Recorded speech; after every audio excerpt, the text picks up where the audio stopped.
Il s'agit des âges de 1 à 14 ans. En 2020, leur surmortalité est de moins 9%. En 2021, il était de moins 7%. En 2022, il est passé à 16%. En 2023, il sera de 22%. La surmortalité est donc supérieure de 22% à la valeur de référence, au-dessus du niveau de référence. Et ce qui est intéressant, c'est que la surmortalité des enfants britanniques a en fait diminué en 2020 et a recommencé à augmenter en 2021.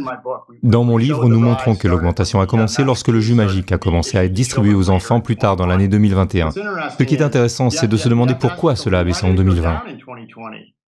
Quelle est la plus grande cause de décès accidentel chez les enfants? C'est l'accident. Il s'agit généralement d'activités de loisirs comme tomber dans une piscine ou se noyer. Eh bien, il y a eu des confinements, donc la surmortalité a baissé pendant les confinements pour les enfants parce qu'il y avait moins d'activités. Mais bien sûr, nous avons rouvert, il n'y a pas de pandémie. Mais maintenant, en 2023, les enfants britanniques de 1 à 14 ans semblent mourir mystérieusement avec un taux de surmortalité de 22%.